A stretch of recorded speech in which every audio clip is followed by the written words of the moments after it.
Bonjour à tous, bienvenue dans votre émission L'entreprise du futur, des entreprises qui demain feront la part belle à l'impact. Et c'est vrai que beaucoup d'entre elles ont déjà engagé cette transition, ce mouvement d'ailleurs s'amplifie. Mais comment former dès aujourd'hui les entrepreneurs à impact de demain? Comment les accompagner une fois qu'ils ont lancé leur projet? Et lorsqu'on est une entreprise déjà établie, comment est-ce qu'on engage soi-même cette transition? Est-ce qu'il faut définir une politique RSE, passer, pourquoi pas, au statut d'entreprise à mission? De tout cela, on parle dans un instant avec mes invités.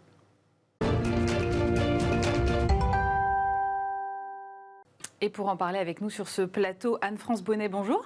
Bonsoir. Vous êtes fondatrice et présidente du cabinet de conseil Nuova Vista. À vos côtés, Isabelle Huot, bonjour. Bonjour. Vous êtes présidente du directoire et directrice générale de EM Lyon Business School. Et François Rouvier, bonjour. Bonjour. Vous êtes expert leader social business au groupe Renault. Vous nous expliquerez d'ailleurs tout à l'heure ce que c'est que ce social business. Mais d'abord, le sujet du jour, c'est donc former et accompagner les entrepreneurs à impact. Des enjeux auxquels, évidemment, la jeune génération est particulièrement sensible. Isabelle Huot, est-ce que vous avez des demandes de vos étudiants en ce sens aujourd'hui? Oui, on observe un infléchissement assez majeur de la part de cette jeune génération. Dans les grandes écoles, dans les universités, il y a un mouvement qui s'appelle le mouvement pour un réveil écologique, qui s'est structuré au niveau de l'enseignement supérieur. Et donc nos étudiants sont en demande de formation sur ces enjeux-là. Et puis je crois aussi qu'ils sont très attentifs aux entreprises qu'ils vont rejoindre. Parce qu'ils n'accepteront plus d'aller dans n'importe quelle structure si celle-ci n'est pas respectueuse d'un certain nombre de principes, à la fois respectant les enjeux sociaux et respect de la planète, enfin voilà les enjeux majeurs auxquels qu'ils mettent en avant dans leur discours, en tout cas en ce moment. Je ne dis pas que ça concerne 100% des étudiants, mais en tout cas on observe un net infléchissement et une tendance en ce sens dans l'enseignement supérieur, et j'allais dire depuis 3-4 ans, c'est assez majeur.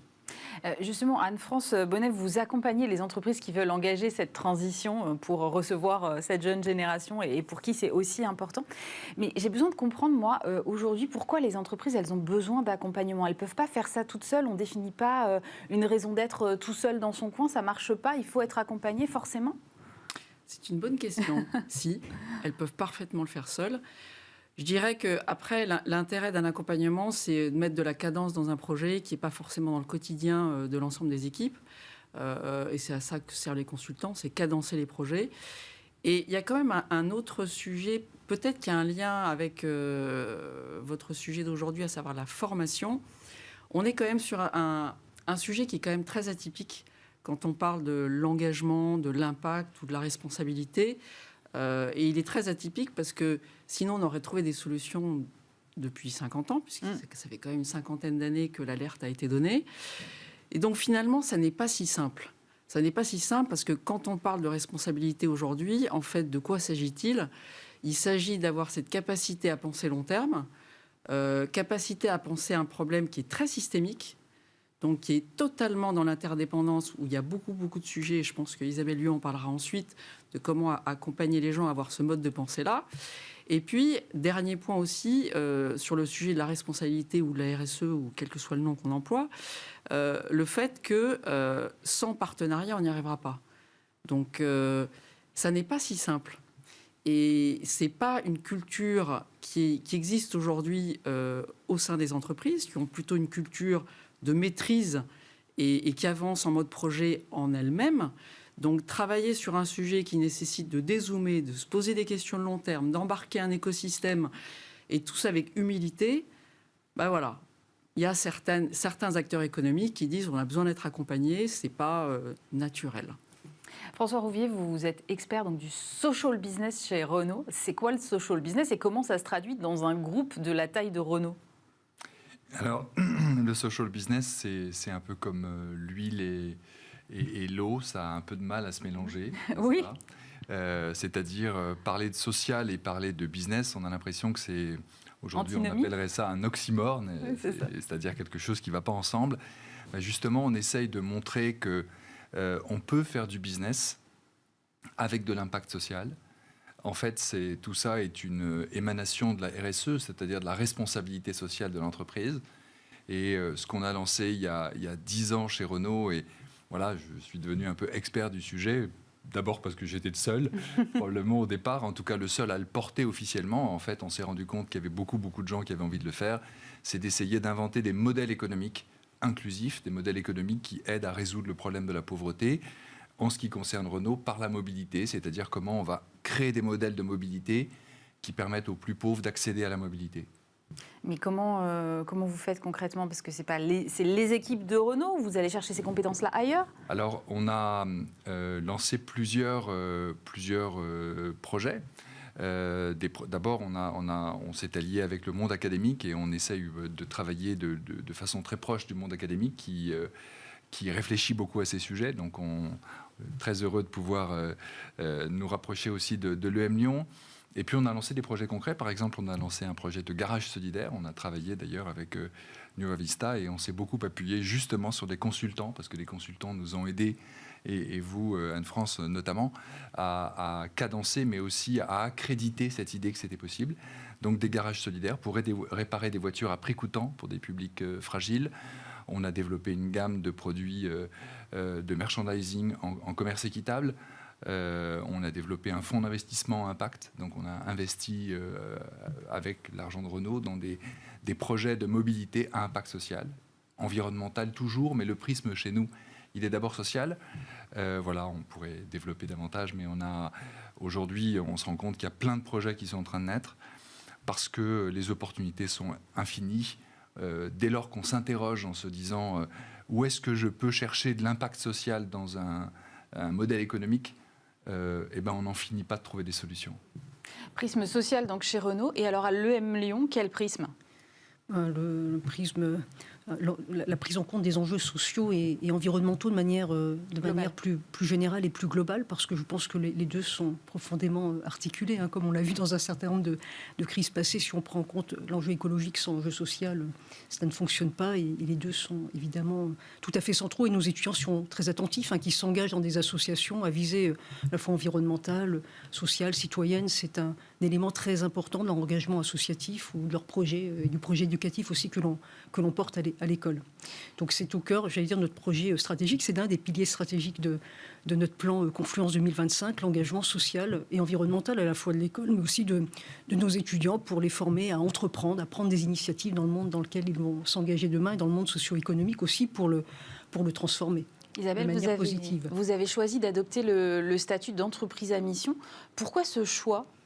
Alors, c'est un projet très structurant, qui est très articulé au plan que je mentionnais, au plan Confluence 2025, donc qui est au cœur de nos objectifs stratégiques. On a formalisé notre raison d'être, qui est de former, accompagner tout au long de la vie des personnes éclairées, qui transforment les organisations avec efficacité pour une société plus respectueuse de la planète et pour une société plus solidaire. Voilà la raison d'être telle que nous l'avons formulée. Nous nous sommes fait aider pour cela. Vous évoquiez l'accompagnement des consultants. Il a été essentiel pour faire converger des parties prenantes qui, spontanément, ne se réunissaient pas sur une raison d'être aussi commune. Et donc, on a trouvé ce point de convergence qui est aujourd'hui la boussole et notre grille d'arbitrage au quotidien de nos actions, avec des objectifs sociaux et environnementaux qui correspondent à nos objectifs stratégiques en matière de formation, de recherche. Et puis, nous-mêmes, en tant qu'organisation, en tant qu'école, nous avons aussi à poursuivre un certain nombre de projets, de pistes d'amélioration pour ne pas être...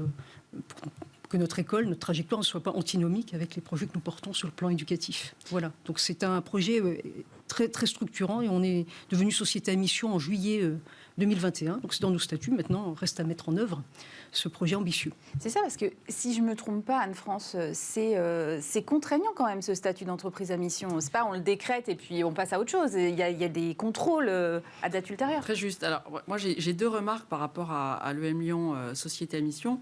La première, c'est que l'EM Lyon aurait pu se dire on s'engage à accompagner la formation de nos jeunes, à avoir cette vision du monde et être en capacité de la porter sans passer société à mission. Donc ce qui est intéressant, c'est de se dire Isabelle Luot et l'équipe académique a souhaité avoir une cohérence entre qui on est et qui on forme.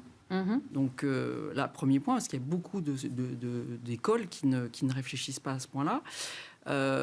Le deuxième point que vous citiez, c'est le côté engageant. C'est sûr que la qualité de société à mission n'aurait strictement aucun intérêt s'il n'y avait pas de mise en tension.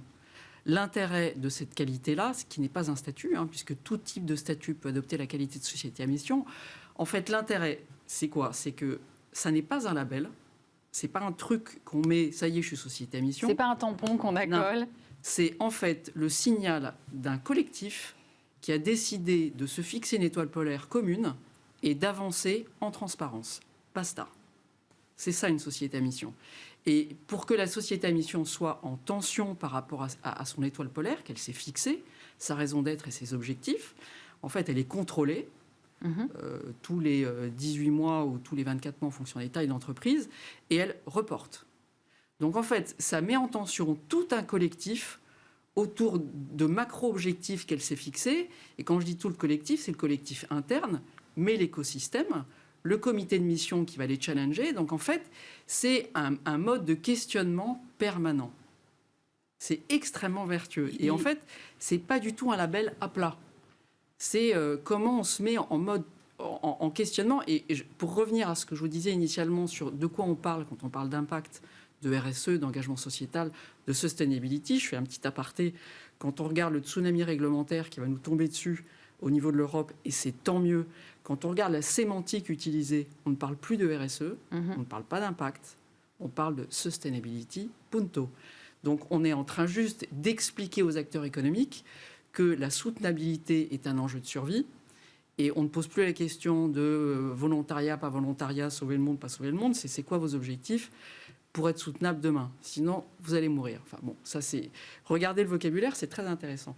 Mais pour revenir à la société à mission, ce qui est intéressant, c'est que le législateur français a pensé que pour que les entreprises demain arrivent à naviguer dans ce monde très changeant, très vite, complexe, il faut qu'elles se dotent de leur propre grille d'arbitrage pour que le collectif soutienne ce mouvement. Et cette grille d'arbitrage, qui est propre à chaque entreprise, elle est loquée dans les statuts pour que le collectif puisse avancer plus facilement avec cette étoile polaire. Donc c'est un modèle qui est très intéressant, très singulier, qui est sur le mode questionnement, humilité, remise sur la table en permanence de ce qu'on a écrit dans les statuts. Avec la possibilité de perdre ce statut si on ne respecte pas les objectifs que l'on s'est fixés. Enfin, en tout cas, si on ne progresse pas dans ces objectifs. Donc, c'est très engageant. Voilà, ce n'est pas ni du greenwashing ni du social washing. On est au cœur d'une transformation du modèle d'affaires, de manière plus générale, ou du modèle d'une organisation. Mais ce que vous faites est très particulier, parce que vous êtes sur le secteur de la formation. Donc, qu'est-ce que ça change en matière de pédagogie ?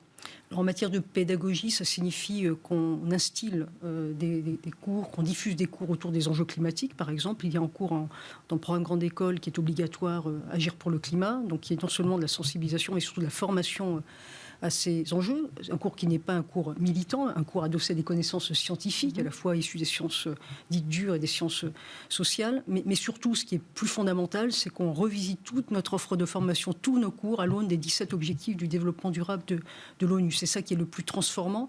C'est-à-dire, il n'y a pas d'un côté les cours de RSE, et en plus un terme qui désormais est un peu désuet. Et puis de l'autre côté, les cours business as usual.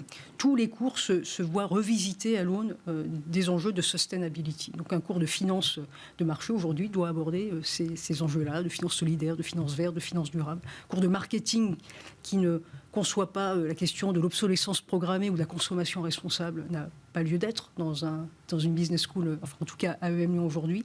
Donc c'est cette transformation fondamentale que l'on met en œuvre dans notre projet éducatif, avec l'objectif d'avoir transformé l'ensemble de nos cours à l'horizon 2023. En 2022, on sera à 60-70% de transformation pour relire cela à l'aune des grands enjeux de la planète, en fait. Et quand on revoit comme ça le contenu pédagogique des cours, on peut le faire avec une équipe qui est déjà en place ou il faut aller chercher d'autres enseignants ? Non, tous nos enseignants-chercheurs aussi transforment leur pratique pédagogique, le contenu de leurs cours, parce qu'ils réactualisent en permanence la connaissance. Et donc, comme ils la réactualisent, ils prennent en compte aussi les enjeux du monde socio-économique d'aujourd'hui. Alors, certains sont plus ou moins moteurs de ce changement. Et puis, il y a un principe qui est fondamental quand même dans l'enseignement supérieur, c'est la liberté académique des enseignants-chercheurs. Mais c'est à nous d'instiller un mouvement pour, en tout cas, qu'il y ait une prise de conscience un peu généralisée autour de ces questions qui sont fondamentales pour les entreprises et pour la société de manière plus générale. François Rouvier, on parlait de l'entreprise à mission et du fait qu'il faut rendre des comptes sur ce qu'on fait. J'imagine que vous, même si le groupe Renault n'est pas une entreprise à mission, vous rendez des comptes aussi, vous mesurez l'impact de ce que vous faites dans votre unité ? Oui, alors je pense que ce que disait Anne-France est extrêmement important, c'est l'évolution de la RSE qui devient systémique. Dans responsabilité sociale ou sociétale de l'entreprise, il y avait ce mot de responsabilité qui a un peu une connotation morale, et donc quelque part une volonté ou pas de l'entreprise de s'engager dans des sujets de RSE. Aujourd'hui, la question n'est plus de savoir si on veut ou si on ne veut pas. Et donc, on a chez Renault maintenant une direction de développement durable qui a remplacé la direction de la RSE et qui pilote tous les sujets de développement durable, les sujets environnementaux, premier pilier de notre stratégie de développement durable, les sujets de sécurité, évidemment pour un constructeur automobile c'est extrêmement important, et les sujets d'inclusion qui est le troisième volet de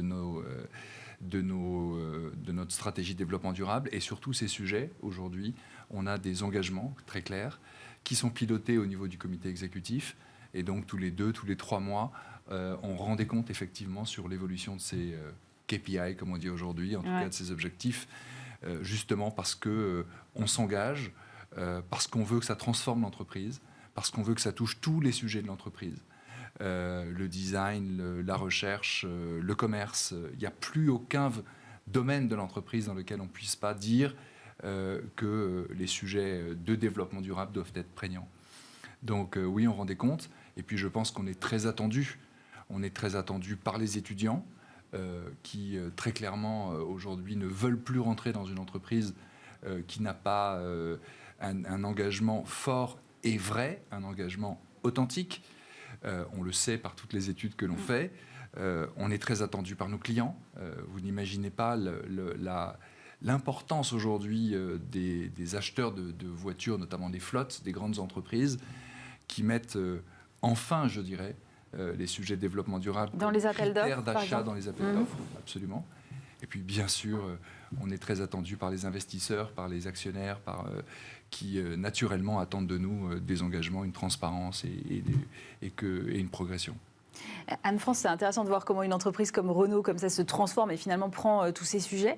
Mais si on parle là d'accompagner les entrepreneurs à impact de demain notamment, est-ce qu'aujourd'hui, la jeune génération, elle ne prend pas déjà d'entrée de jeu, quand elle fonde une entreprise, une start-up, l'ensemble de ces considérations en compte ? C'est vrai que la nouvelle génération ne pense pas les choses de la même façon, et on le voit même dans les start-up par rapport aux entreprises existantes. Les entreprises existantes, il y a des enjeux de transformation, les start-up, elles naissent comme ça. Néanmoins, le sujet est toujours le même. C'est-à-dire qu'on est sur des sujets qui sont très complexes, qui nécessitent de les appréhender avec beaucoup d'humilité, et toujours de la même façon. Le partenariat, l'itération, l'écoute, c'est pas si simple. Un start-upper à impact, ça ne va pas de soi. Et d'ailleurs, il y a beaucoup d'entrepreneurs aujourd'hui qui créent des start-up, qui s'intéressent au modèle de la société à mission pour ça. C'est-à-dire avec ce côté de questionnement continu et de réflexion qui est pas simple à nouveau sur une raison d'être et des objectifs qui serviraient de driver pour avancer dans ce monde qui bouge vite. Mais c'est vrai que la jeune génération, c'est beaucoup plus naturel pour eux de penser leur projet au regard des enjeux du monde. C'est très clair. Isabelle Huot, à l'EM Lyon, vous avez un incubateur. Aujourd'hui, il y a beaucoup de sociétés, de start-up qui sont dans cet incubateur, qui répondent à ces nouveaux critères ? Oui, alors l'incubateur de l'EM Lyon est un des plus anciens dans les business schools. On va fêter les 40 ans, je crois, de cet incubateur bientôt. Donc, effectivement, on voit une modification du profil aussi des entreprises incubées. Il y en a une qui en ce moment est précurseur leader dans un secteur qui est l'extraction de métaux lourds des sols agricoles par les plantes. Donc voilà, c'est Biomed, et donc c'est une entreprise qui est très, très en vue, hein, donc je la cite parce que... Et donc, ça réfère à la question de l'économie circulaire, puisqu'on réutilise ces métaux, ça permet d'assainir les sols agricoles de manière durable et très écologique. Donc c'est un exemple un peu emblématique de ce qu'on trouve dans l'incubateur, alors à des degrés divers, mais il y a toujours cette question de l'impact social, environnemental, qui est quand même de plus en plus traitée dans les entreprises incubées à l'école et qui sont accompagnées par nos équipes pédagogiques. Oui, donc là encore, il y a un vrai infléchissement dans la prise en compte et la prise de conscience de ces enjeux-là dès la création d'entreprises. Donc pour certaines de ces startups, c'est au cœur du business model. Pour d'autres, évidemment, c'est plus périphérique, c'est pas au cœur de l'activité, mais en tout cas, c'est désormais quasi systématiquement intégré dans l'accompagnement de ces startups. François Rouvier, vous parliez justement tout à l'heure de fonds d'investissement à impact. Dans quel type de start-up ou d'entreprise est-ce que vous avez investi, par exemple ? Alors, on a 3 critères d'investissement dans notre société d'investissement. Le premier critère, évidemment, il faut que l'entreprise soit pérenne, donc elle ait une capacité de rembourser. Donc on fonctionne un peu comme un fonds d'investissement classique. D'accord. Le deuxième critère, il faut qu'il y ait de l'impact social.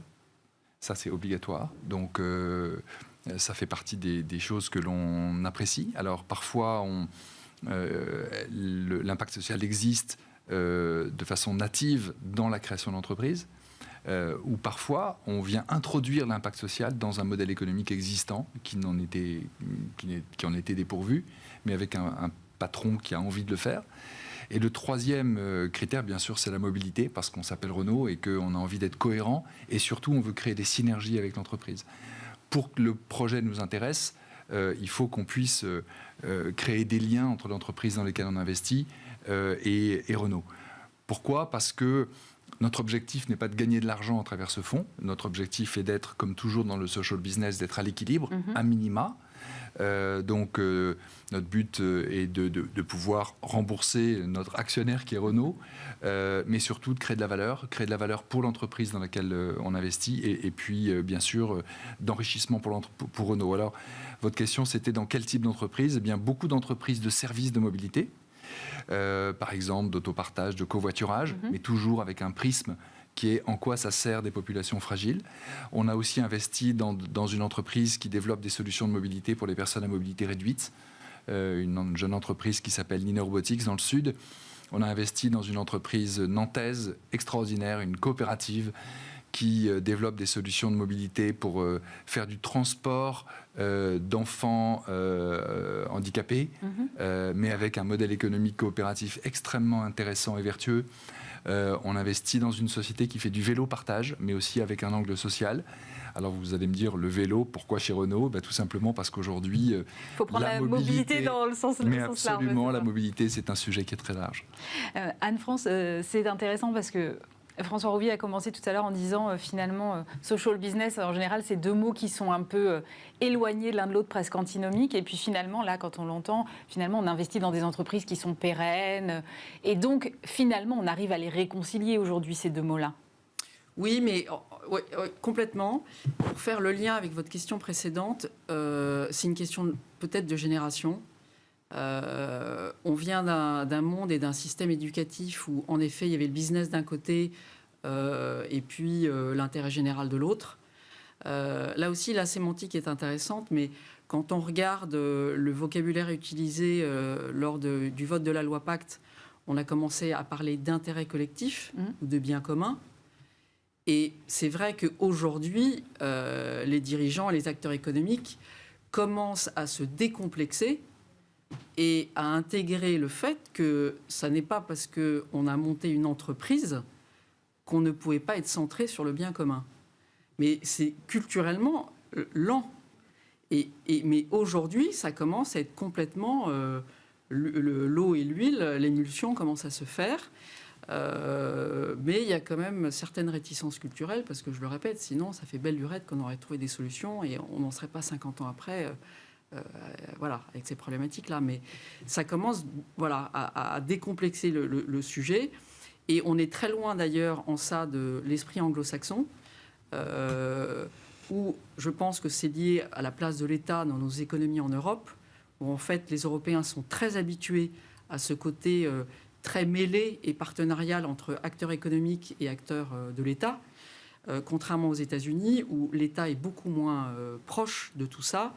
Et c'est peut-être plus complexe pour un Américain ou un Anglais.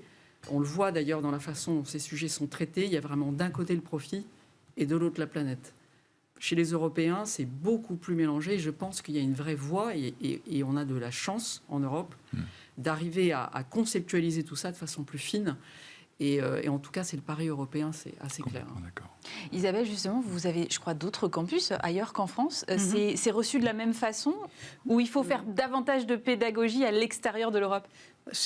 Pour tout dire, on a un campus en Chine, donc vous imaginez que ça peut être un tout petit peu plus compliqué. On a un campus en Inde. Ce qu'on cherche à faire, par exemple, en Inde, quand même, c'est à ancrer les programmes de formation dans les problématiques du pays, donc autour des enjeux d'entrepreneuriat social, par exemple, d'être bien articulé en synergie avec les problématiques propres aux milieux socio-économiques dans lesquels on est inséré, implanté. Mais évidemment, il y a des enjeux de perspectives culturelles, de différences culturelles qu'il nous faut bien intégrer. C'est vrai que quand on a réfléchi au sujet société à mission, on avait un prisme quand même très franco-français, malgré tout, même si ce sujet-là, des enjeux climatiques, environnementaux, sociaux, concerne l'ensemble des campus de l'école, mais à des degrés, selon des perspectives qui peuvent être différentes d'une partie du monde à une autre. En tout cas, le projet éducatif de EM Lyon, pour former nos étudiants, il est bien ancré dans notre statut de société à mission et dans la raison d'être telle que je l'ai exprimée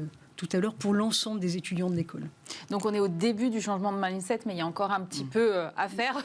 Bien sûr, et comme je le disais tout à l'heure, on a voté le statut de société à mission en juillet. Aujourd'hui, on est dans... Voilà, beaucoup de choses restent encore à faire. On est le chemin et j'allais dire il est long, il doit être rythmé et intense, mais enfin on a encore des marges de progrès significatives, même si EM Lyon désormais dans les classements, parce que les classements d'écoles prennent désormais de plus en plus en compte cette dimension, même si EM Lyon est plutôt bien positionné. Il y a un classement récent sur le classement des grandes écoles et des business schools en particulier qui prennent en compte les enjeux sociaux et environnementaux dans leur pédagogie et dans leur projet éducatif, qui classe EM Lyon à la 3e place française, ce qui n'est pas mal, après tout. Enfin, on en est plutôt fiers.